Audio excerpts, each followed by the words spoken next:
Mari saya undang kita semua bangkit berdiri. Kita mau bersatu hati dalam doa. Bapa yang baik, Engkau sungguh luar biasa di dalam kehidupan kami. Kasih-Mu tiada taranya di dalam kehidupan kami. Jikalau hari ini kami diberikan kesempatan untuk kami boleh beribadah, bela Tuhan, kami boleh memfokuskan hati dan pikiran kami hanya kepadamu ya Bapa. Berkaryalah di dalam kehidupan kami ya Tuhan. Biarlah Roh Kudus-Mu Tuhan tercurah dalam setiap kami ya Bapa. Biarlah kami boleh memuji, membesarkan nama-Mu Tuhan.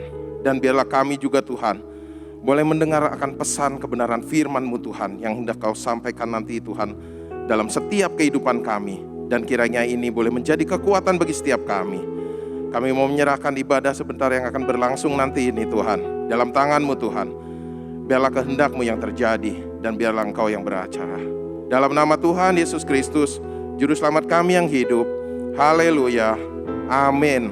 Silakan Bapak Ibu semuanya duduk. Amin. Shalom Bapak Ibu saudara-saudari terkasih di dalam nama Tuhan Yesus. Shalom. Shalom. Ada sukacita di tempat ini, amin. Amin. Boleh sekali lagi saya undang Bapak dan Ibu untuk bangkit berdiri dalam hadirat Tuhan. Kita mau sama-sama nyatakan, Engkau Allah kami yang perkasa Tuhan. Thank you Jesus.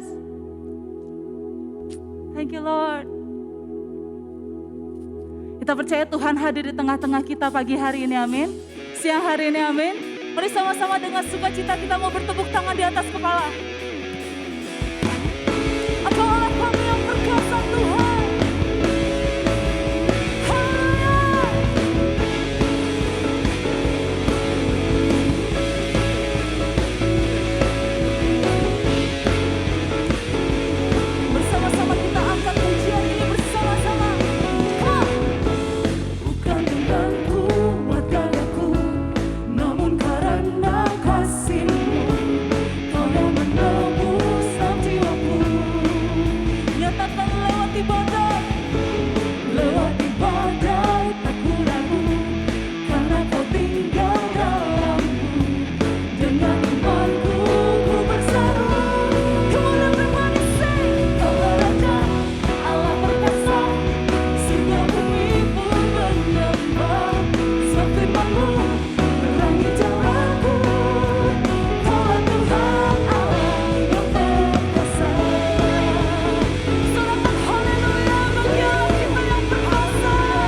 dalam hadirat Tuhan.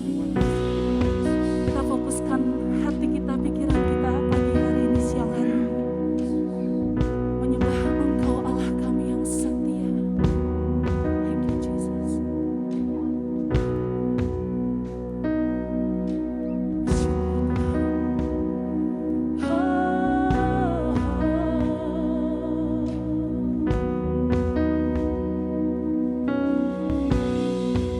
Tiada yang dapat pisahkan ku dari terangnya kasih-Mu. Kau hadirkan keterangan yang tak bisa dunia berikan. Kini Kau pegang hidupku dan Kau hapus kesalahanku. Berharganya pengorbanan, thank you Jesus, yang memberikan keselamatan. Mari bersama-sama angkat suara, katakan, yes God. Kau hadir di setiap langkahku, ku aman di dalam hadirat. Karena Kau yang buktikan kesetiaan-Mu Tuhan.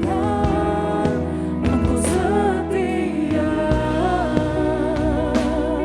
Ini kami siang hari ini angkat tangan kami di hadapan-Mu. Kau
kuasa-Mu bekerja di tengah-tengah kami siang hari ini Bapa.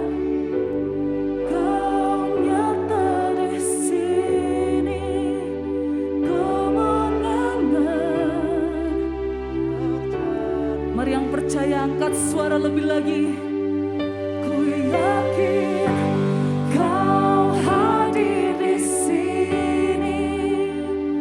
Ku rasakan kuasa yang tak terbatas. Ku yakin Kau nyata di sini.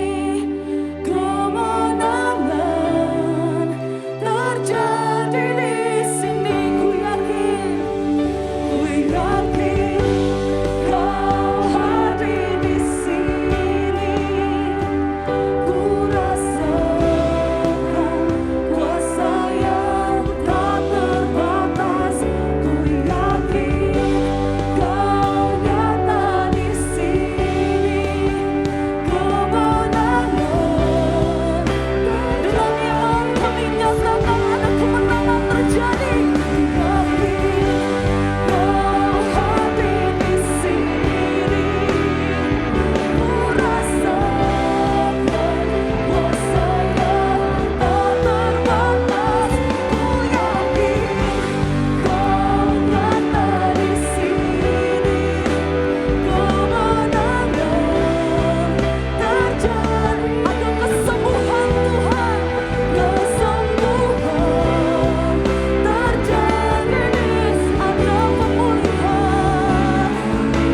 Amin. Kami percaya dengan iman. Terjadi di sini.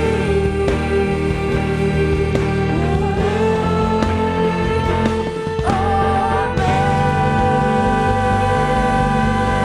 Thank you Lord. Thank you Jesus.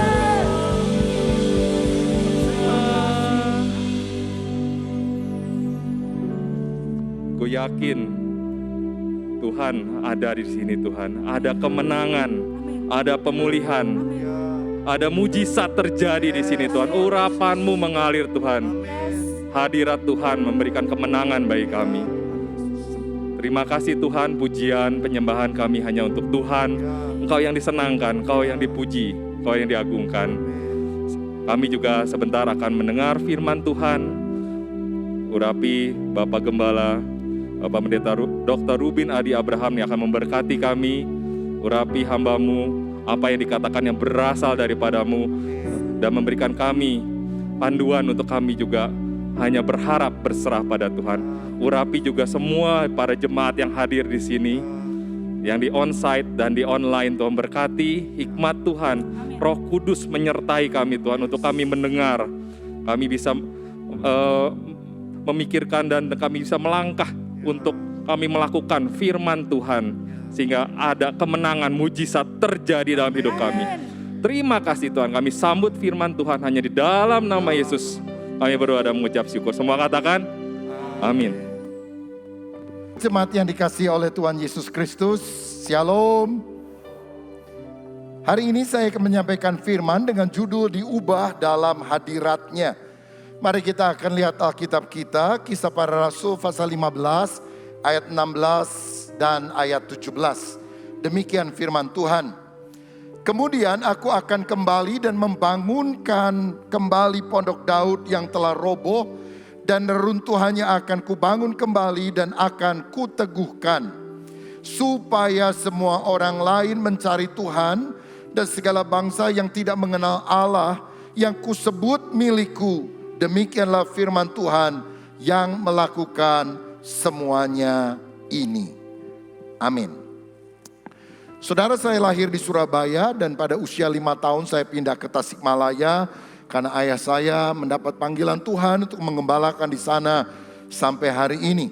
Tahun 2005 saya dan keluarga pindah ke Bandung dan melayani sampai sekarang.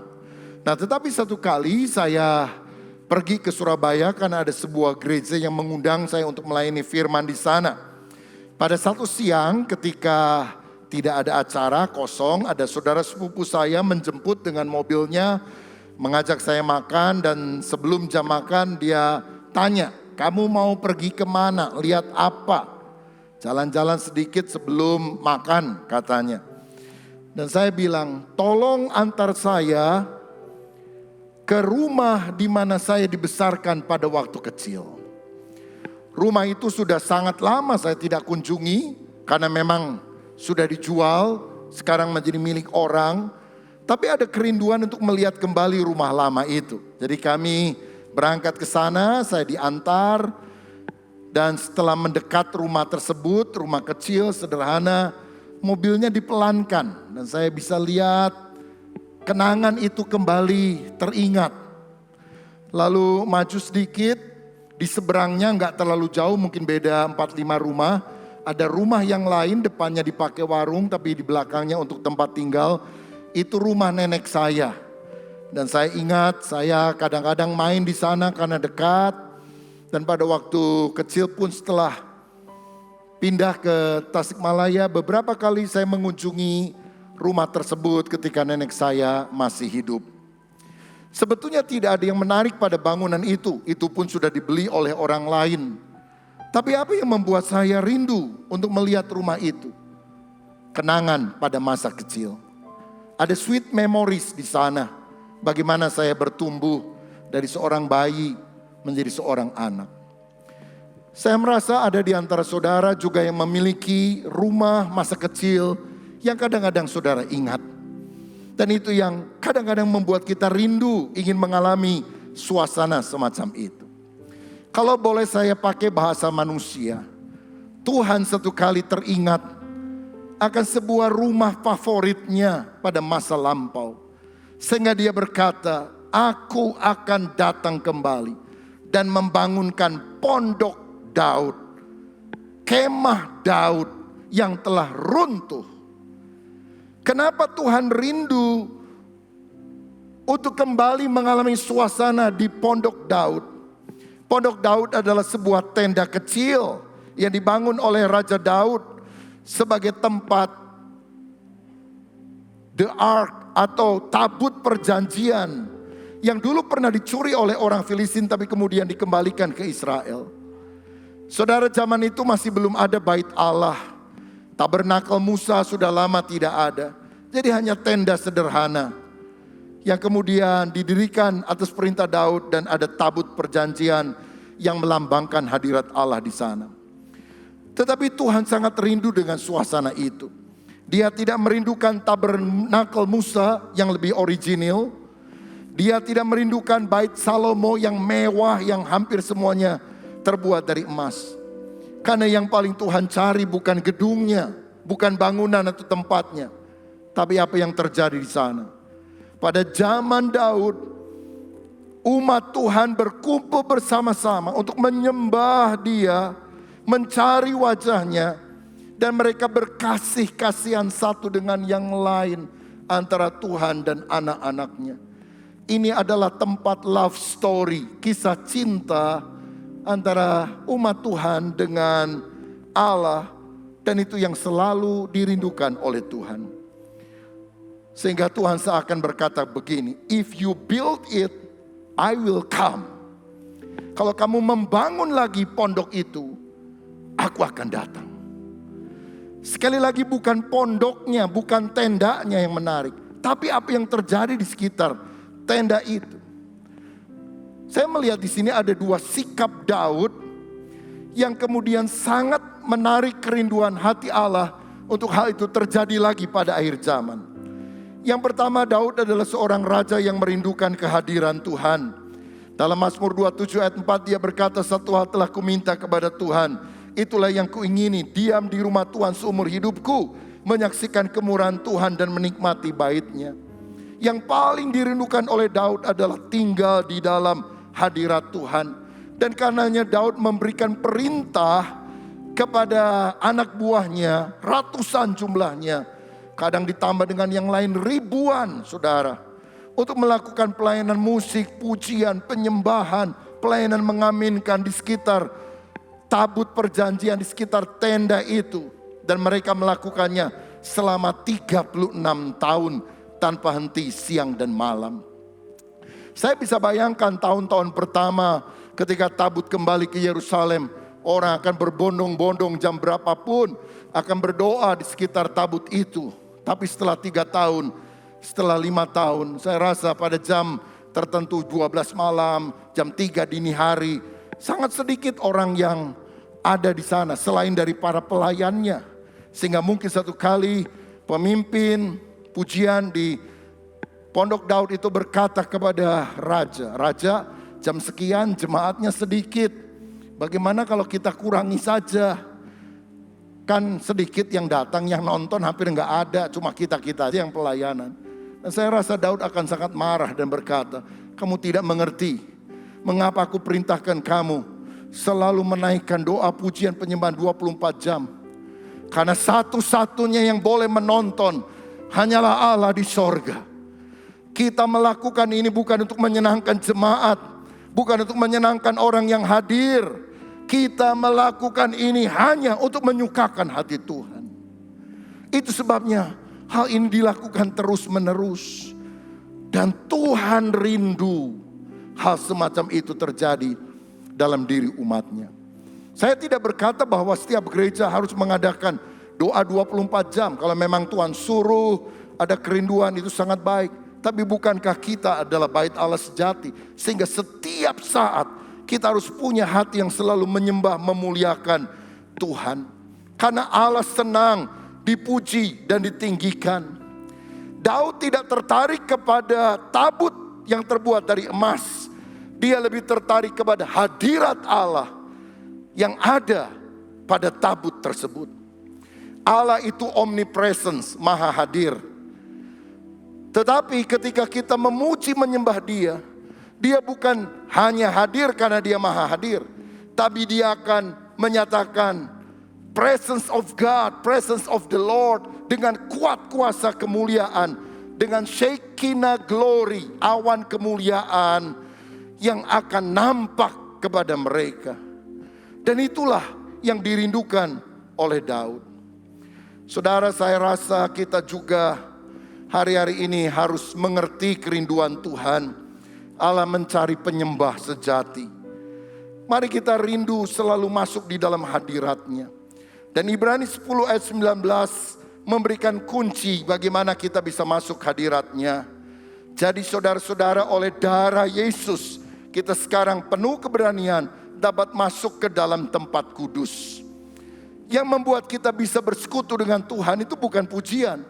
Yang membuat kita bisa bersekutu dengan Tuhan adalah darah Yesus yang telah dikorbankan. Sehingga kita manusia yang tidak layak dilayakkan karena kita percaya kepada Yesus. Jadi kita masuk karena darah Yesus. Lalu kita membawa persembahan, kita membawa korban. Itulah pujian yang harus dilakukan kepada Tuhan. Dan saya mau katakan, waktu pujian dalam ibadah adalah waktu favoritnya Tuhan. Jangan pernah pikir bahwa Tuhan itu sangat senang mendengarkan khotbah pendeta. Apa Tuhan sangat tertarik mendengarkan khotbah saya? Bukankah Dia pemilik firman itu? Bahkan Dia adalah sang firman. Waktu yang paling favorit dalam ibadah yang saudara harus tahu, di mana Tuhan sangat menikmati, adalah waktu pujian penyembahan. Karena itu saya bilang, jangan suka telat datang ke gereja. Kalau saudara datang menjelang firman, engkau sudah melewatkan bagian favoritnya Tuhan. Saudara datang ke gereja untuk apa? Menyenangkan Tuhan.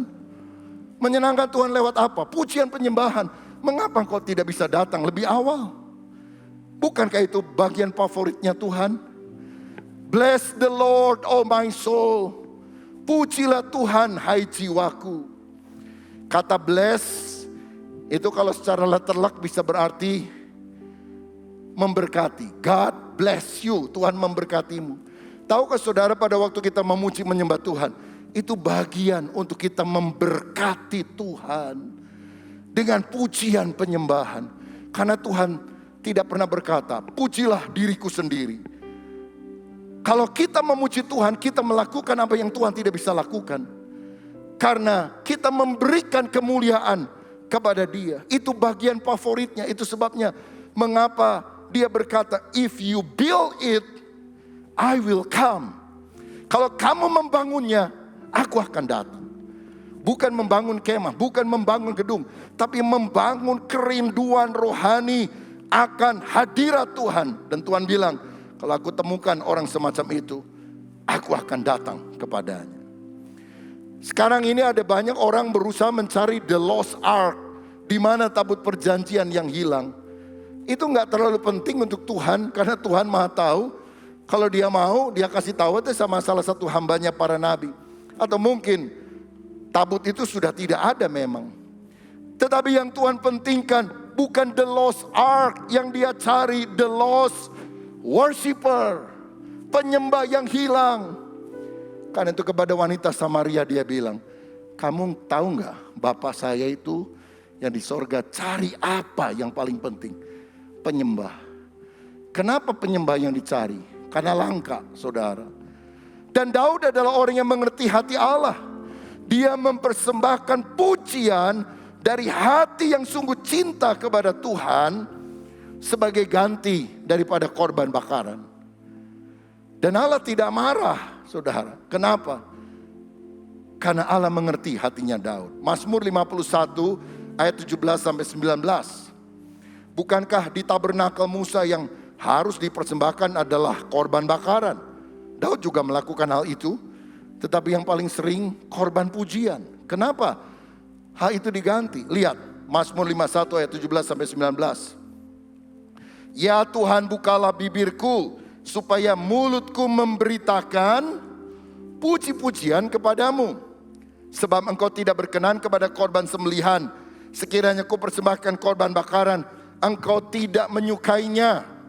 Korban sembelihan kepada Allah ialah jiwa yang hancur, hati yang patah dan remuk. Tidak akan kau pandang hina ya Allah.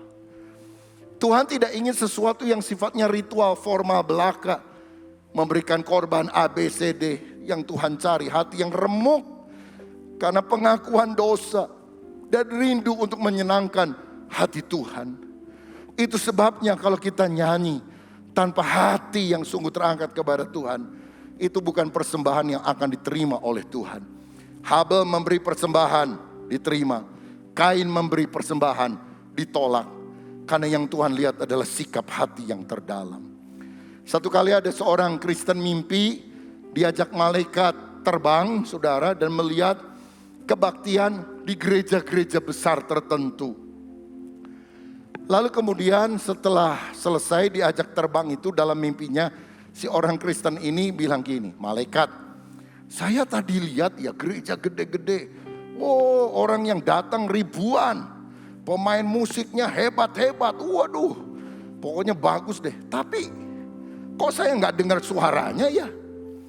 Rame itu kelihatan, mereka tepuk tangan, drum main, semuanya main. Tapi kok sepi banget ya? Malaikat bilang mereka nyanyi, tapi tidak sungguh memuji Tuhan dengan hati yang hancur. Dan persembahannya tidak pernah didengar oleh Tuhan, karena persembahan mereka tidak diterima. Oh saudara, jangan pikir kita langsung nyanyi, langsung Tuhan terima. Jangan-jangan kita seperti Kain yang memberi persembahan dan pikir Tuhan pasti menerima, tapi ternyata Tuhan menolak. Betapa kita harus memiliki hati yang hancur. Mohon belas kasihan Tuhan agar persembahan ini diterima di hadiratnya. Saudara-saudara, di tabernakel Musa, betul orang Israel berjalan di padang pasir. Tabernakel Musa itu terdiri dari 3 bagian. Pertama halaman, orang Israel boleh masuk ke sana. Yang kedua ruang suci, hanya imam yang boleh masuk ke sana. Dan yang ketiga yang paling sakral, ruang maha suci. Imam tidak boleh masuk, hanya imam besar yang terpilih setahun sekali boleh masuk. Pada hari raya Grafirat, pendamaian, atau kalau sekarang Yom Kippur. Kalau ada imam yang berani-berani nyelonong masuk ke sana, tidak pada waktu yang Tuhan tetapkan, hukumannya adalah mati. Kenapa ada pemisahan untuk masuk ke ruang maha suci? Karena dosa. Dosa itu penghambat sehingga manusia tidak bisa masuk ke hadirat Tuhan. Tapi waktu Yesus datang, sesuatu yang luar biasa terjadi. Dia mati di atas kayu salib. Dia yang tidak berdosa menanggung dosa manusia. Dan waktu Yesus mati, Alkitab bilang, lihat tabir bait Allah terbelah menjadi 2. Sehingga orang bisa kapanpun masuk ke ruang maha suci, ketemu dengan Tuhan, mengalami hadirat Tuhan di sana. Karena apa? Pada dasarnya Tuhan ingin keintiman, keakraban. Tidak ada hambatan antara kita dengan Dia sebagai Bapa. Bapa tidak mau terpisah dari kita anak-anaknya, karena Dia sangat mengasihi kita. Dan itu bisa terjadi karena darah Yesus yang telah rela berkorban telah membelah tabir tersebut. Saya dan istri punya 3 orang anak wanita. Saya ingat waktu mereka masih kecil, SD atau SMP, kalau kami satu kali bepergian liburan keluar kota, saya ajak mereka semua dan kami pesan 2 kamar di hotel. Dan kami selalu minta kamarnya itu yang ada connecting room, connecting door. Sehingga walaupun di depan kelihatannya ada 2 pintu, tapi di dalam karena pintunya bisa dibuka, tidak ada halangan antara kamar kami berdua dengan kamar anak-anak. Tapi satu kali saya ingat ada seorang resepsionis berkata, "Maaf Pak, pesanan Bapak belum bisa kami kabulkan karena orangnya yang pesan connecting rooms sebelum ini masih ada, belum bisa dibersihkan. Tapi jangan khawatir, saya sudah pilihkan kamar yang bersebelahan." Saya bilang, "Anda nggak ngerti, kamar bersebelahan itu beda sama connecting room. Karena kamar bersebelahan itu masih tetap dibatasi oleh tembok. Saya tidak bisa lihat anak saya secara langsung. Saya harus keluar dari kamar dan masuk ke kamar yang baru bisa." Saya bilang, "Kami tunggu. Karena yang saya minta adalah connecting room." Saudara bisa paham? Tuhan tidak ingin kita cuma dekat, bersebelahan kamar dengan Dia secara bahasa manusia. Tuhan ingin connecting room yang menghubungkan kita dengan anak-anaknya. Karena Tuhan sangat suka berkasih-kasihan dengan anak-anaknya. Sangat suka ketika kita memuji, menyembah Dia. Walaupun suara saudara fals, tapi kalau anakmu yang nyanyi untuk engkau, oh engkau senang sekali. Cucu saya sekarang sudah belajar mewarnai pakai krayon. Kacau, aut-autan saudara. Tapi waktu saya atau istri saya lihat, kita bilang, "Waduh bagus sekali ya, hebat ya, keren ya." Coba datang kepada ahli lukis, apa bagusnya, apa hebatnya? Saya menganggap itu bagus karena saya punya relasi dengan dia. Saya punya hubungan dengan dia. Saya merasa apa yang dilakukannya itu sesuatu yang indah di mata saya. Walaupun mungkin di mata orang tidak indah, saya punya relasi. Saudara tahu walaupun suara kita jelek, karena kita adalah anaknya, Bapa sangat senang. Tidak ada pemisah di antara kita. Karena Yesus telah mendobrak tirai itu. Dan Dia mau selalu hidup intim dengan kita. Tahukah saudara ketika Tuhan menciptakan alam semesta, Dia juga menciptakan malaikat untuk menyembah Tuhan. Kita tahu bahwa Lucifer adalah pemimpin paduan suara sorga.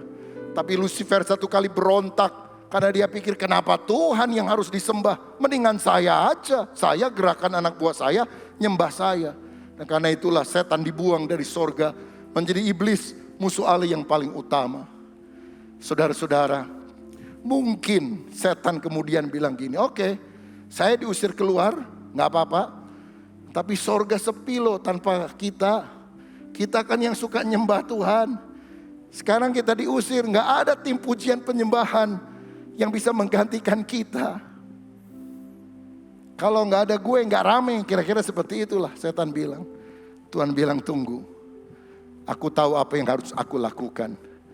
Dia ambil dengan tangannya debu tanah, dia hembuskan nafas Allah, dan terciptalah manusia. Dan tahukah saudara, kita diciptakan untuk apa? Menggantikan peran Lucifer untuk menyembah Dia. Jadi, yang setan paling tidak suka adalah kalau kita menyembah Tuhan. Setan gak masalah gereja gedungnya bagus. Setan gak masalah kita datang anggotanya banyak. Yang setan ingin halangi orang yang ke gereja, jangan sampai nyanyi nyembah Tuhan deh. Kalau cuma datang ke gereja, lihat kiri, lihat kanan, orang lagi penyembahan, kita diam saja. gak berbahaya buat setan. Kenapa setan sangat tidak ingin umat Tuhan menyembah dia?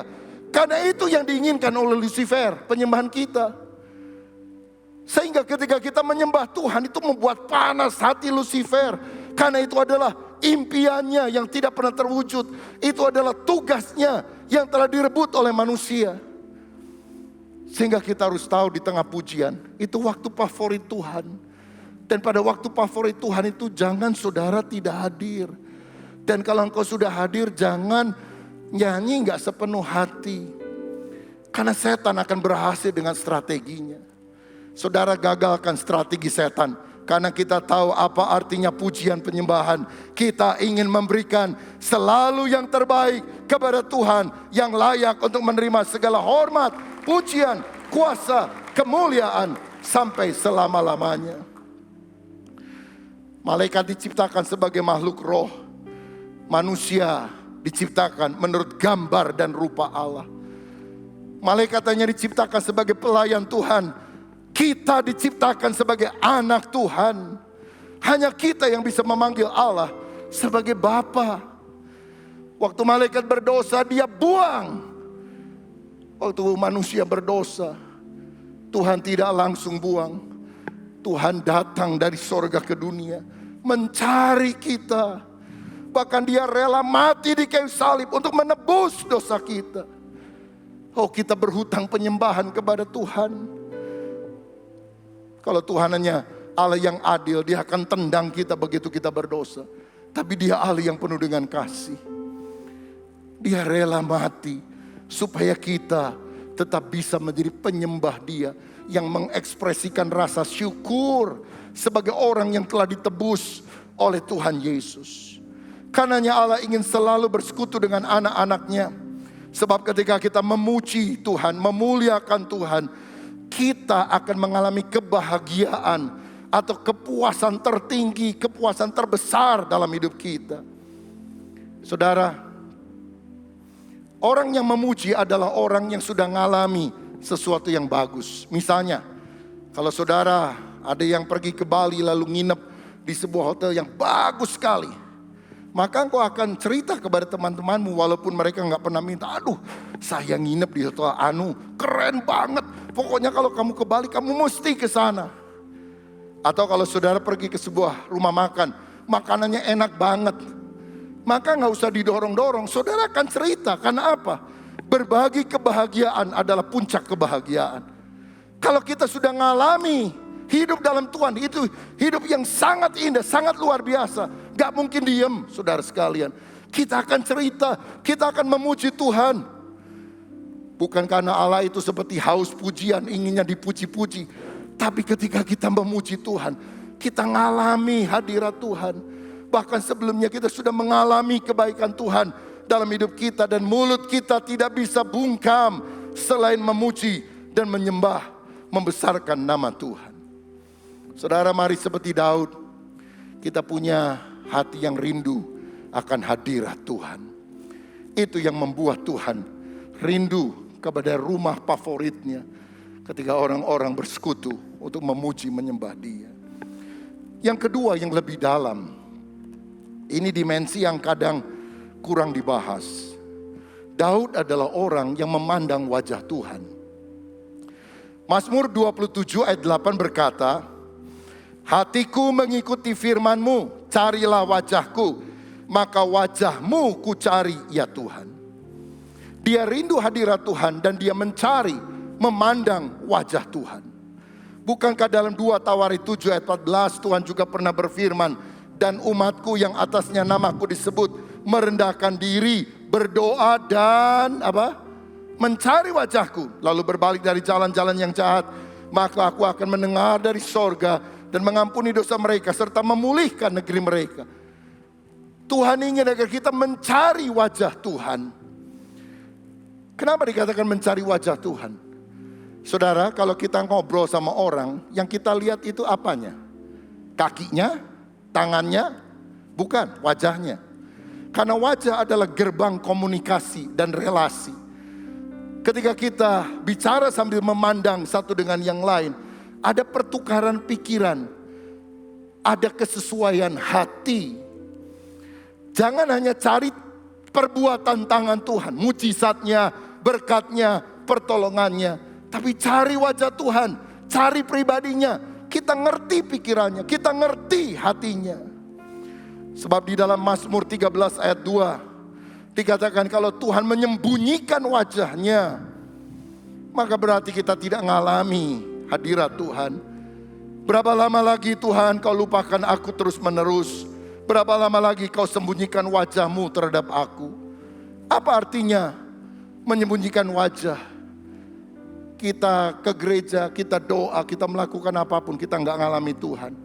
Ikabod, telah hilang kemuliaan Tuhan dari umatnya.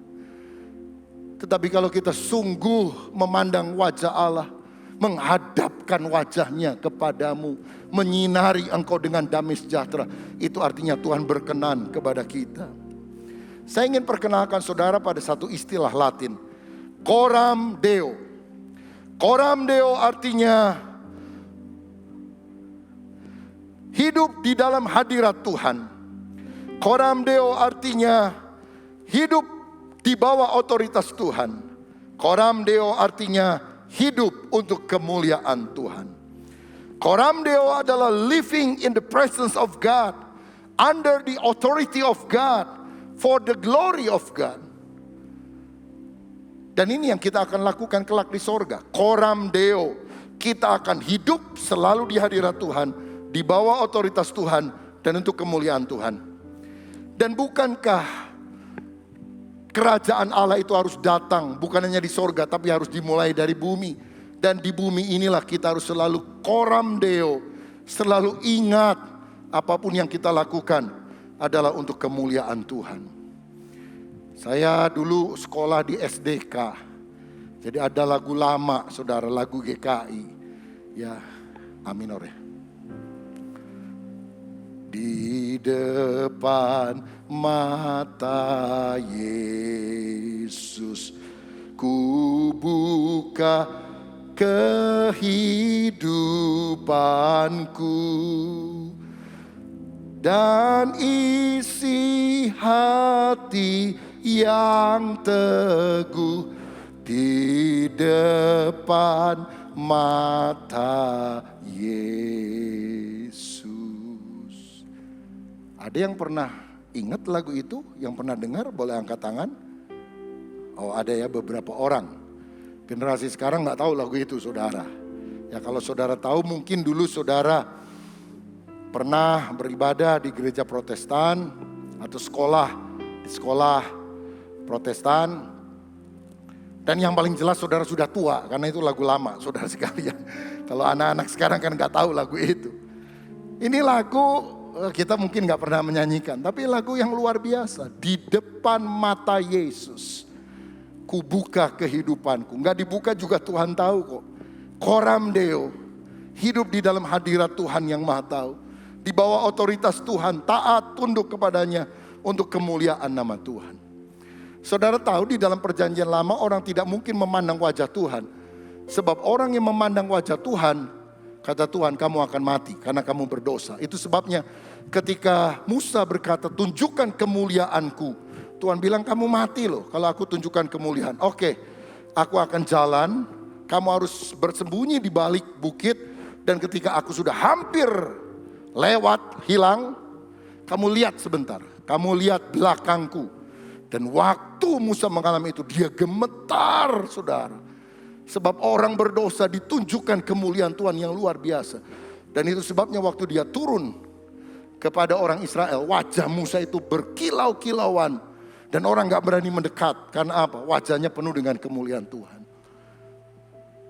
Di perjanjian lama orang yang memandang wajah Tuhan akan mati. Tapi di perjanjian baru ada kabar baik. Yohanes 1 ayat 18. Tidak seorang pun yang pernah melihat Allah, tetapi anak tunggal Allah yang ada di pangkuan Bapa, dialah yang menyatakannya. Berarti kalau kita melihat Yesus, kita melihat Allah Bapa yang penuh dengan kemuliaan itu. Ada satu ayat yang indah yang saya mau bagikan. 2 Korintus 4 ayat 6. Sebab Allah yang telah berfirman, dari dalam gelap akan terbit terang. Ia juga yang membuat terangnya bercahaya di depan hati kita, supaya kita beroleh terang dari pengetahuan tentang kemuliaan Allah yang nampak pada apa? Wajah Kristus. Kemuliaan Allah itu bisa kita lihat di mana? Pada wajah Kristus. Orang yang melihat wajah Kristus, dia melihat kemuliaan Allah. Saya yakin bahwa kebahagiaan terbesar bagi kita umat yang percaya adalah kelak pada waktu Yesus datang kali kedua, kita akan memandang Dia dalam keadaan yang sebenarnya. 1 Yohanes 3:2, memandang Dia muka dengan muka. Sekarang kita cuma memandang samar-samar, memandang tidak seperti keadaan yang sebenarnya. Tetapi bagaimanapun juga, walaupun samar, saat ini kita bisa memandang Yesus dengan mata iman. Lewat apa? Imajinasi pikiran yang telah dikuduskan oleh Roh Kudus. Saudara, bukankah Alkitab berkata, pikirkanlah perkara yang di atas, bukan yang di bumi. Apa itu memikirkan perkara yang di atas? Cuma mikirin sorga, jalannya dari emas, pintu gerbangnya dari mutiara? Saya yakin bukan. Pikirkan perkara di atas. Itu bicara, pikirkan Kristus. Kristus mesti ada di dalam pikiran kita, di dalam kehidupan kita. Dan kita, walaupun tidak sempurna, bisa melihat Yesus di dalam imajinasi pikiran yang dituntun oleh Roh Kudus. Sehingga kita menggabungkan kebenaran doktrinal dari Alkitab yang harus kita pegang kokoh, tapi juga dengan pengalaman-pengalaman batiniah, sehingga kita masuk dalam dimensi penyembahan yang lebih dalam. Saya tertarik seorang hamba Tuhan, John Owen, pernah berkata, tak seorang pun akan melihat kemuliaan Kristus lewat penglihatan di dunia yang akan datang kelak, jika ia pada tingkat tertentu tidak melihatnya lewat iman di dunia ini. Memandang kemuliaan Kristus bukan hanya persetujuan doktrinal, tapi keindahan Kristus harus menawan imajinasi, mendominasi pikiran dan mengisi hati kita. Sebab tanpa perasaan, hubungan akan jadi formalitas, dingin, kaku, tidak ada kobaran api di dalam hati. Tapi tanpa kebenaran, maka kita akan percaya kepada tahayul, jatuh pada penglihatan-penglihatan yang aneh dan keliru. Karenanya tepat sekali firman mengajarkan supaya kita menyembah Bapa dalam roh dan kebenaran. Roh dan kebenaran. Saudara-saudara, jadi waktu kita berdoa, kalau kita ingin masuk dalam dimensi yang lebih dalam, pikirkan Kristus di dalam imajinasi saudara yang telah dikuduskan oleh Tuhan sendiri. Semua yang benar, semua yang mulia, semua yang agung, semua yang luhur, pikirkanlah semuanya itu. Pikirkan perkara di atas, di mana Kristus duduk di sebelah kanan Allah. Itulah memandang wajah Tuhan. Saya ingat ketika saya ketemu dengan hamba Tuhan senior, Bapak Pendeta Ishak Leo almarhum. Saya dengar dia berdoa 6 jam setiap hari, 2 jam pagi, 2 jam siang, 2 jam malam. Lalu saya tanya, Om, gimana bisa doa sepanjang itu? Dia bilang, sedikit meminta, banyak menyembah. Sedikit meminta, banyak menyembah. Lalu saya mulai lebih mengerti, waktu nyembah yang dia pikir itu apa? Masa blank di sini? Masa dia bayangkan sesuatu yang gelap? Waktu menyembah yang digambarkan, dibayangkan, tentu adalah Kristus di dalam kemuliaannya. Kita seringkali sudah terbiasa doa itu adalah memiliki serangkaian daftar yang kita ajukan kepada Tuhan. Tuhan tolong ini, tolong itu, doa kami doakan ini. Tidak salah karena ada doa syafaat. Tetapi seringkali kita hampir tidak pernah berdevosi, menenangkan hati, dan hanya memandang kepada wajah Tuhan di dalam imajinasi iman kita. Saudara percaya bahwa Yesus ada di tempat ini? Dia berkata 2-3 orang berhimpun dalam namaku, aku hadir. Tapi kita kan gak bisa lihat Tuhan. Tapi waktu engkau berdoa, karena engkau yakin Yesus ada di sini, apakah saudara bisa menggunakan imajinasi imanmu bahwa Yesus sedang berjalan di sini, atau dia duduk bertahta di tempat ini, atau dia sedang berjalan memeluk saudara? memberikan kekuatan kepada saudara yang hari ini penuh dengan tantangan, masalah. Dan waktu engkau ngalami itu, engkau akan ngalami Tuhan itu lebih dekat. Pada waktu saya lihat cucu saya yang lagi bermain, saya begitu mencintai dia dan saya peluk dia. Lalu saya bilang, "Opa sayang sama kamu." Tapi semenit kemudian saya letakkan lagi dia di box, dia main-main lagi. Pertanyaannya, apakah waktu saya memeluk dia, kasih saya lebih besar daripada ketika saya tidak memeluk dia? Bukankah kasih saya kepada cucu saya tetap sama? Dia adalah cucu saya adalah opanya buat dia. Tetapi ada waktunya, saudara. Kita harus datang di pelukan Bapa. Dan kita mengalami kedekatan, kehangatan. Dan itu bukan hanya kebenaran doktrinal. Itu harus menjadi pengalaman spiritual yang kita alami. Tentu tidak boleh melenceng dari kebenaran firman. Sehingga kita kemudian mendapatkan penglihatan yang aneh-aneh yang tidak sesuai dengan firman. Tapi kedalaman itu kita harus mulai alami, rasakan. Hidup di dalam Roh Kudus. 2 Korintus 7, 2 Korintus 3 ayat 17 dan 18.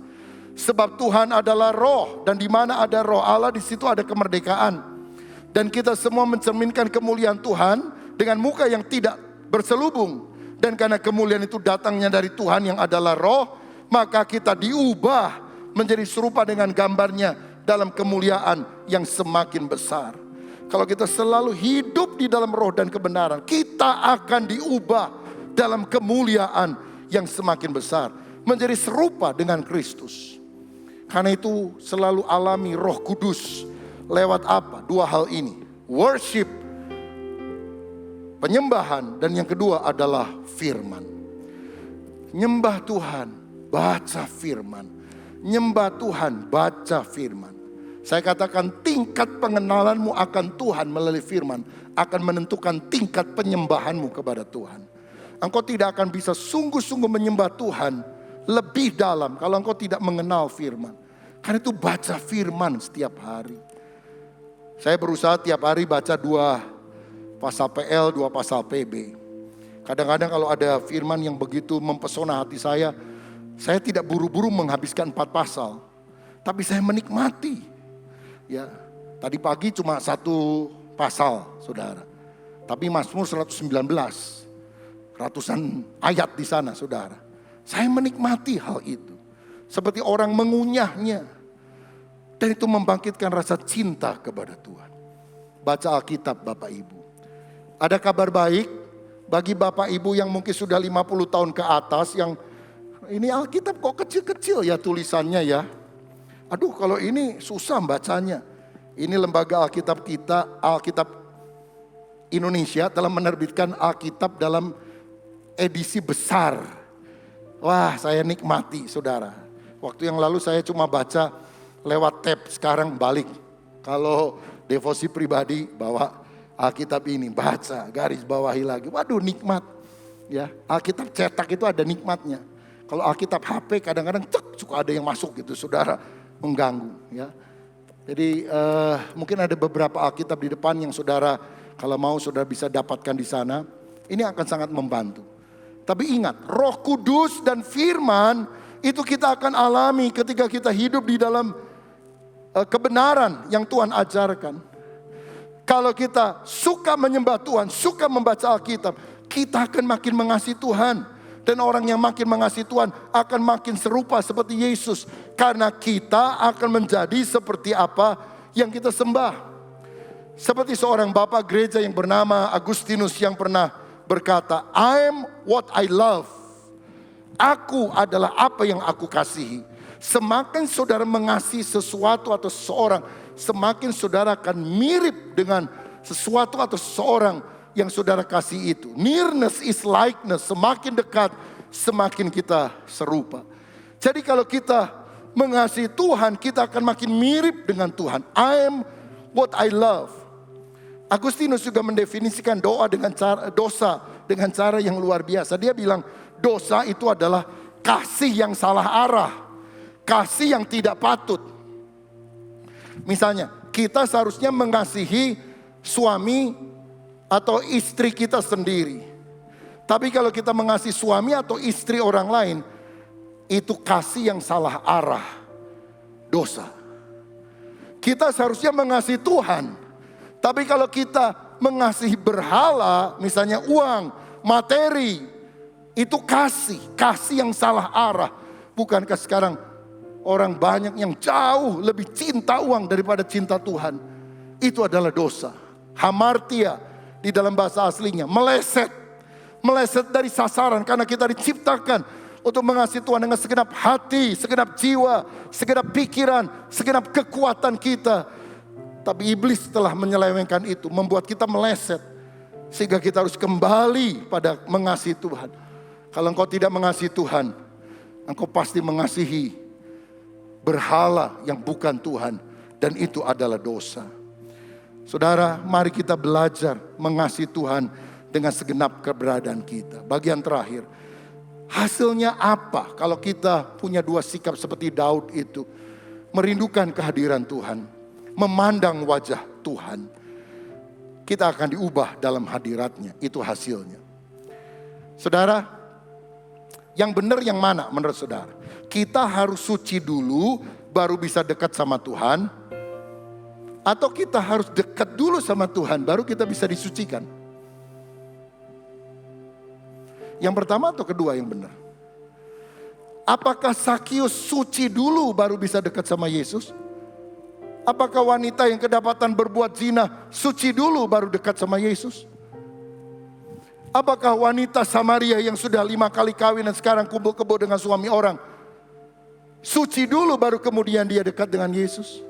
Ataukah ketika kita dekat dengan Yesus, ada dalam hadiratnya, kita dirubah? Yang benar kan ya itu, saudara sekalian. Banyak orang bilang, saya sih mau suci, tapi saya nggak bisa. Nantilah kalau saya sudah suci, saya dekat sama Tuhan. Suci dulu baru dekat Tuhan, atau dekat Tuhan dulu baru bisa suci? Kalau saudara sakit lalu temanmu datang mengajak kita pergi ke dokter, kita bilang, aduh saya malu ke dokter karena lagi sakit. Nanti aja kalau sudah sembuh saya pergi ke dokter. Aneh kan saudara, justru saudara lagi sakit, gak mandi berapa hari karena penyakitmu. Saudara datang ke dokter. Ngapain kalau sudah sehat, sudah mandi, sudah seger, saudara ke dokter? Emang mau mengelamar dokternya perempuan yang cantik itu? Kan enggak saudara. Kita ini lagi sakit, sakitnya dosa. Tapi kita harus dekat sama Tuhan. Apa layak? Gak layak. Tapi ada satu yang melayakkan, darah Yesus yang menyucikan kita dari segala dosa. Itu sebabnya walaupun kita banyak kekurangan, kelemahan, dekat sama Tuhan, dekat sama Tuhan. Itu dalam hadiratnya Tuhan akan membersihkan segala dosa dan kekurangan kita. Siapa contoh Alkitab? Daud, saudara. Daud itu kan anak yang tertolak. Karena pada waktu Samuel datang mau mengurapi salah satu anak daripada Isai, semua diundang kecuali Daud. Karena dipikir gak mungkin lah dia yang diurapi jadi raja.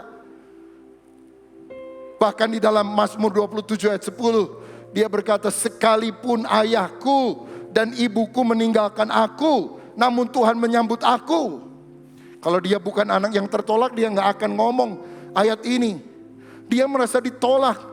Dan apa yang terjadi? Kepahitan adalah sesuatu yang wajar yang terjadi. Tapi kenapa hidup Daud itu tampaknya tidak ada kepahitan? Apa yang membuat hatinya tetap manis di hadapan Tuhan? Penyembahan. Dia selalu mengambil kecapinya, memuji, menyembah Tuhan, memuliakan Tuhan. Itu mengubah hati. Saudara, kalau ada suami yang lagi marah sama istrinya, wah dia bisa kasar. Kamu ya kurang ajar, wah dimaki-maki. Tapi coba saudara, ketika sedang sebel sama istrimu atau istri sebel sama suaminya, masuk di dalam hadirat Tuhan di dalam doa. Tuhan, aku sebel banget sama pasangan ini. Tuhan, kalau bisa mati aja cepet. Berani saudara ngomong gitu? Tuhan, ini kenapa kasih yang jelek model begini? Berani ngomong gitu? Ataukah ketika saudara mau mengucapkan sumpah serapah, Tuhan, tolong saya Tuhan, saya udah gak kuat nih. Tapi lembutkan hati saya, ampuni istri saya, biar dia sadar, bertobat, mengenal Tuhan. Kan begitu. Ketika kita datang kepada Tuhan, hati kita menjadi lembut. Sehingga pengampunan itu mulai mengalir di dalam kehidupan kita. Dalam Kisah Rasul 13 ayat 22, Tuhan berkata begini tentang Daud. Aku telah mendapatkan Daud bin Isai, seorang yang berkenan di hatiku, yang melakukan segala kehendakku. Di Alkitab itu cuma ada 3 orang yang dapat predikat berkenan kepada Tuhan.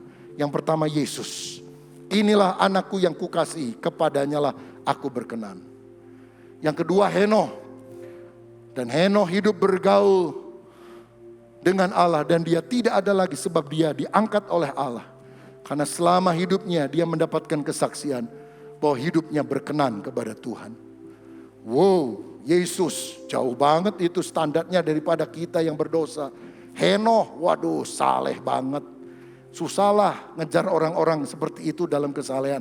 Tapi kalau Daud pernah berzina, Daud pernah bunuh orang, Daud pernah sombong, Daud pernah melakukan dosa yang lain.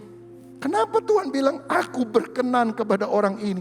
Sebab kalau Tuhan mau hitung-hitungan dosa, Daud udah lama mati, saudara. Tapi di tengah kelemahannya, Daud berkata, izinkan aku selalu berada di hadirat-Mu. Dan dia mulai dirubah dalam proses. Dia mulai dirubah. Itu sebabnya ketika dia main kecapi, setan pergi. Karena apa?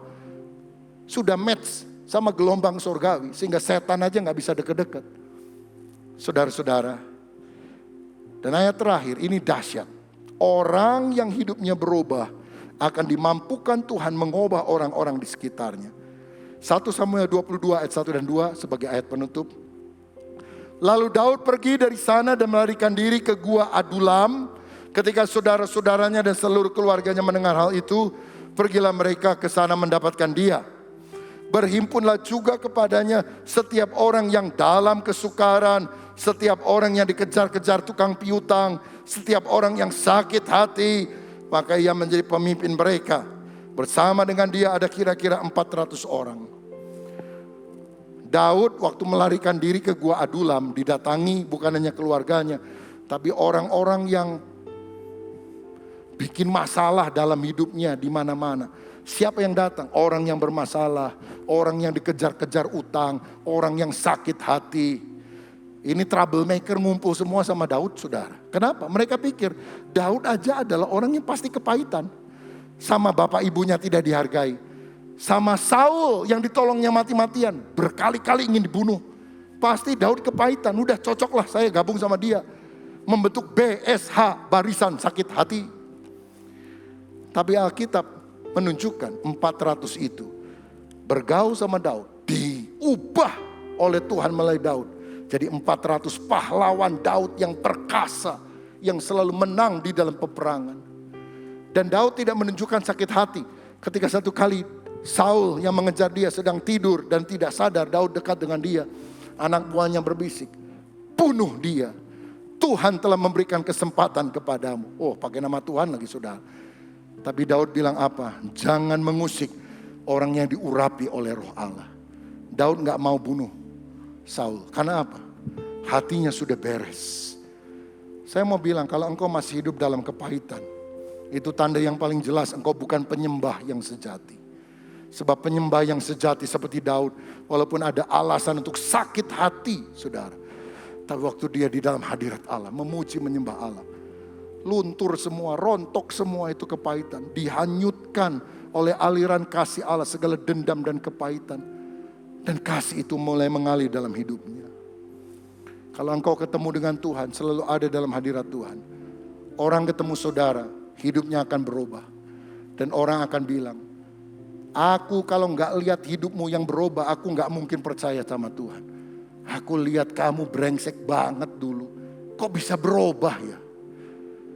Dan saudara hanya bilang, bukan saya. Bukan kekuatan saya.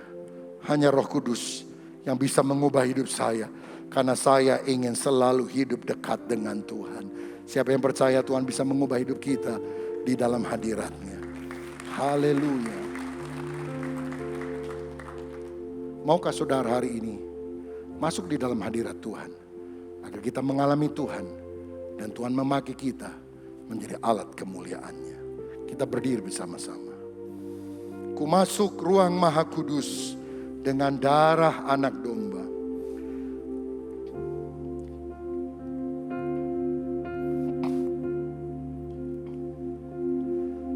Ku masuk ruang Maha Kudus dengan darah anak domba. Ku masuk dengan hati tulus, menyembah yang maha kuasa. sekali lagi ku masuk ruang Maha Kudus. Amin. Dengan darah anak domba. Ku masuk dengan hati tulus, menyembah yang maha kuasa. Ku menyembah-Mu, ku sembah-Mu,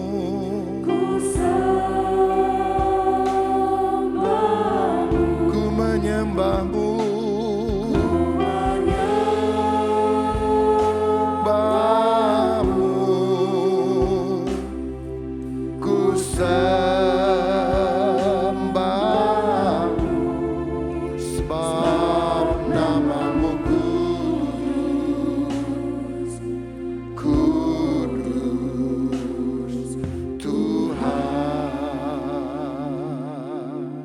Mari masuk ke ruang Maha Kudus. Ku masuk ruang Maha Kudus. Dari hati yang terdalam katakan, terima kasih Tuhan buat darah-Mu. Ku masuk dengan hati tulus,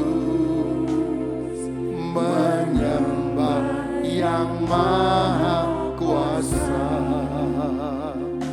Ku menyembah-Mu, ku sembah-Mu,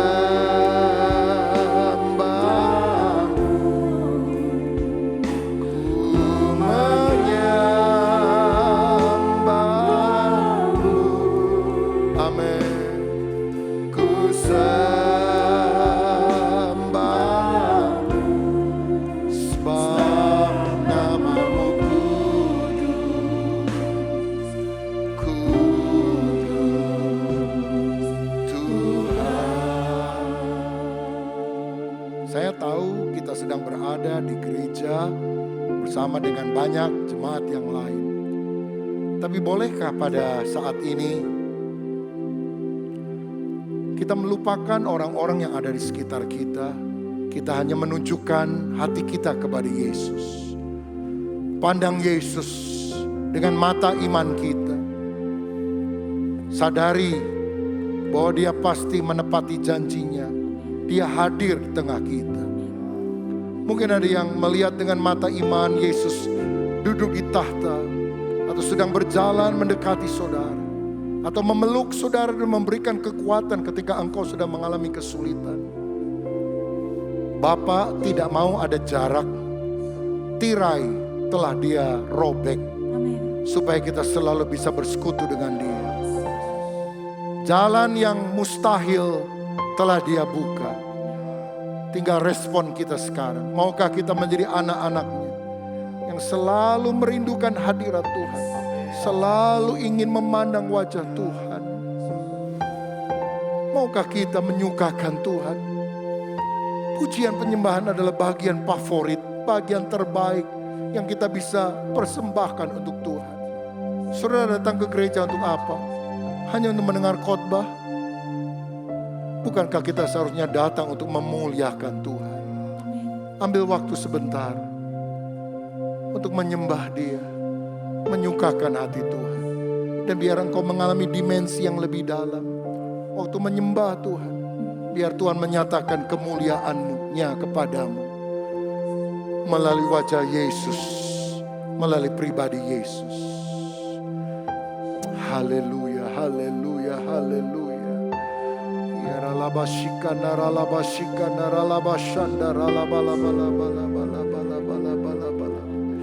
Ya ralabalabalabalabashika naralabashika naralabalabalaba. Teduhkan hatimu, arahkan pandanganmu, pikiranmu kepada Kristus. Carilah wajahnya, cari wajahnya.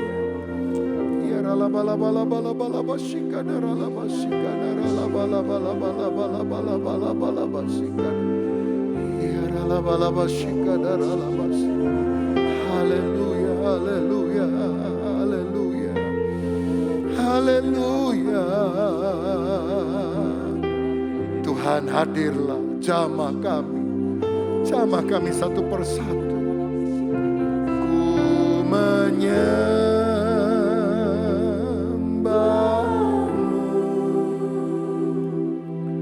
ku sembahmu, ku menyembah. Amin. Haleluya. Ku sembahmu,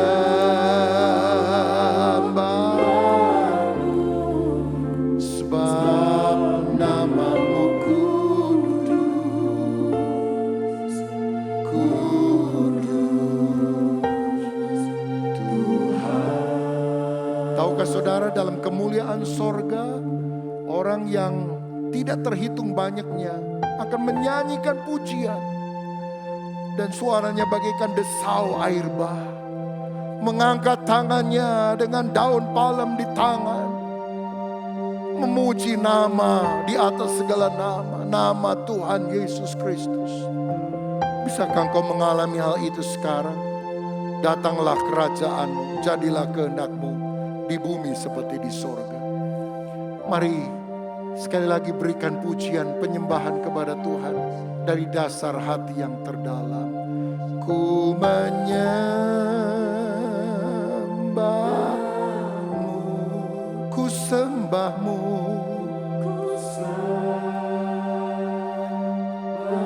ku menyembahmu. Ya ralabalabalabalabalabalabalabalabashika naralabalabalabashi. Ku sembahmu,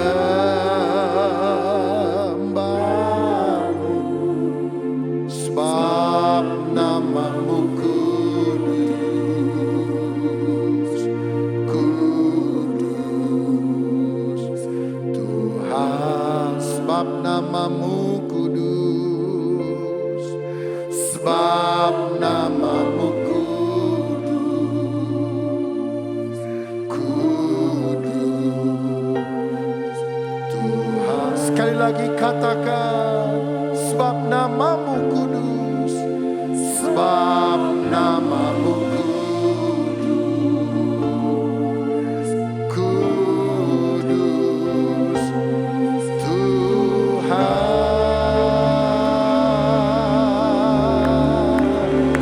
Haleluya, haleluya, haleluya, haleluya. Bawa masuk kami dalam dimensi penyembahan yang lebih dalam.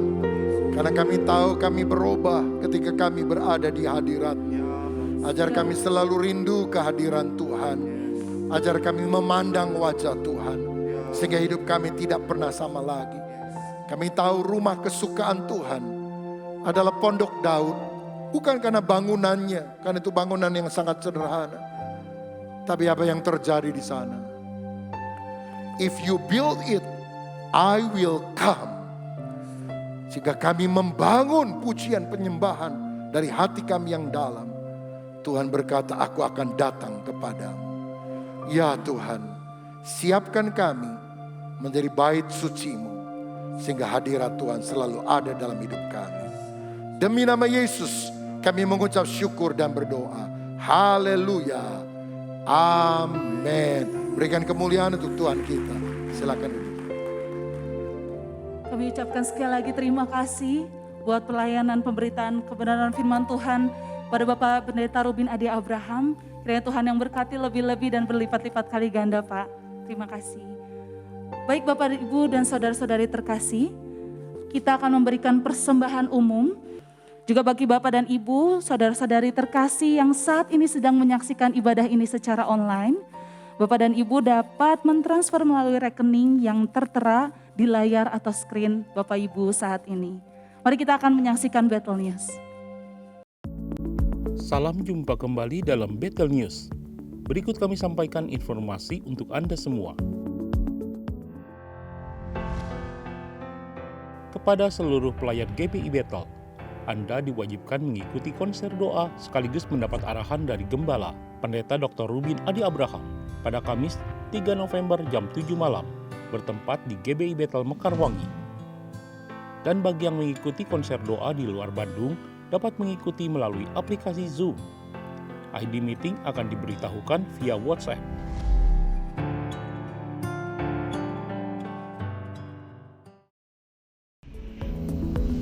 Bergabunglah dalam doa Sabtu pagi pada Sabtu 5 November jam 6 pagi bersama Pendeta Dr. Rubin Adi Abraham yang dilakukan secara onsite di GBI Battle Mekarwangi dan disiarkan online melalui YouTube channel GBI Battle.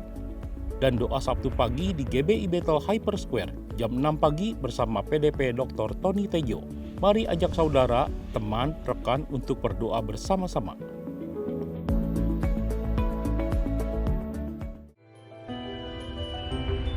Berikut ini adalah jadwal ibadah onsite dan online GBI Battle Bandung. Ibadah onsite 5 November di GBI Battle Taman Kopo Indah jam 5.30 sore bersama pembicara PDM Luciana Aribowo. 6 November di GBI Battle Hyper Square jam 7.30 dan 10.30 dilayani PDM Luciana Aribowo.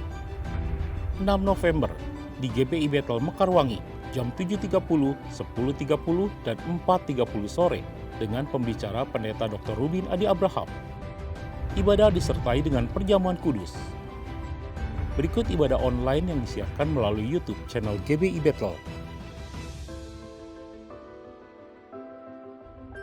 Bagi yang mengikuti ibadah secara onsite, pastikan Anda telah divaksin, tunjukkan bukti vaksin menggunakan aplikasi Peduli Lindungi, serta wajib menggunakan masker sesuai standar kesehatan.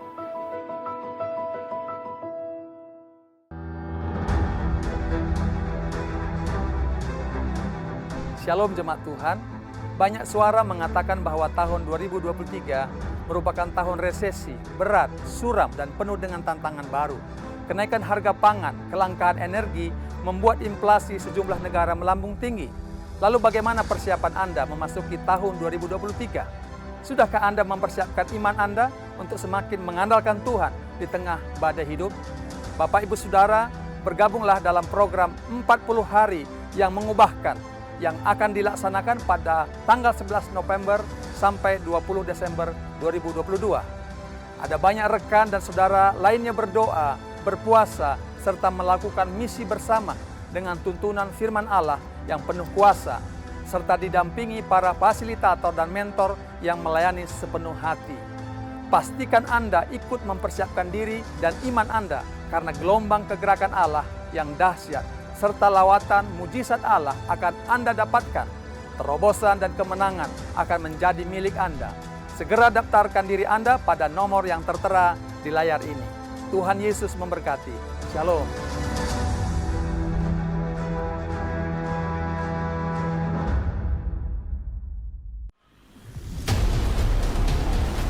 Ikutilah Super, seminar untuk pertumbuhan rohani, bersama tim dosen STT Karisma. Yesus Kristus Tuhan kita. Diadakan secara online melalui aplikasi Zoom pada 11, 18, dan 25 November jam 7 malam. Catat waktu dan tanggalnya.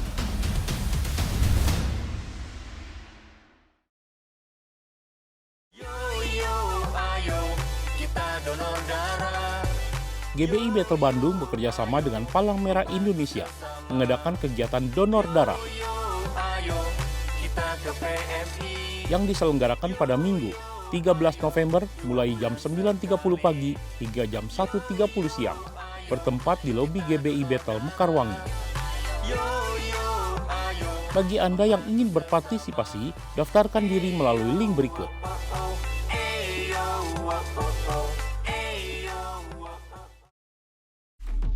Anda belum gabung Bikom? Gabung dong, mumpung ada Bikom Day. Selama bulan November, kesempatan baik untuk Anda bergabung. Bagi Anda yang pertama join akan mendapat kaos eksklusif. Hubungi konter Bikom setelah ibadah selesai. Yuk gabung, rugi kalau nggak ikut Bikom.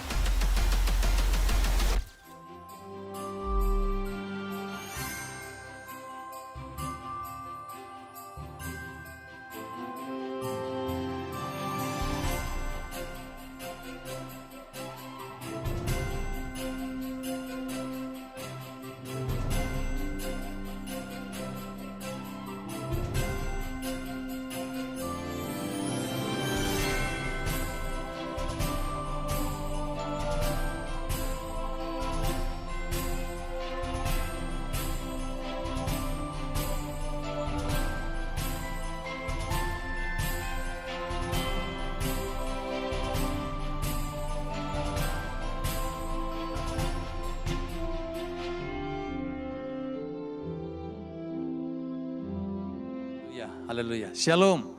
Puji Tuhan. Terima kasih Pak Rubin yang sudah berkat. Bagi saudara-saudara yang baru pertama kali hadir, kami sambut dengan sukacita. Mari kita berdoa.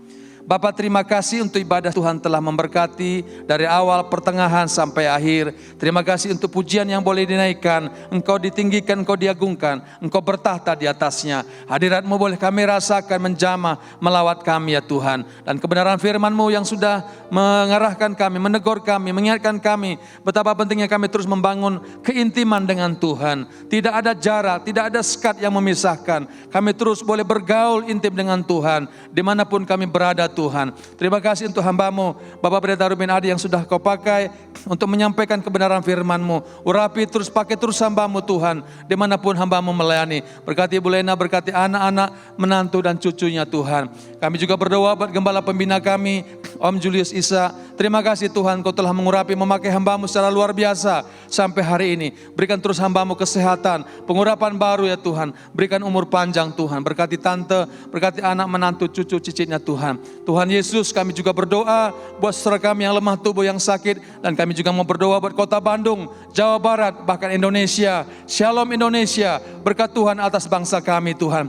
Kami berdoa buat Bapak Presiden Jokowi, Wakil Presiden Bapak Maruf Amin Tuhan. Berikan kesehatan, berikan hikmat akal budi di dalam memimpin bangsa kami. Kami berdoa buat para menteri, anggota MPR, DPR Tuhan, para gubernur, bupati, panglima daerah, wali kota, camat, lurah, RT RW Tuhan.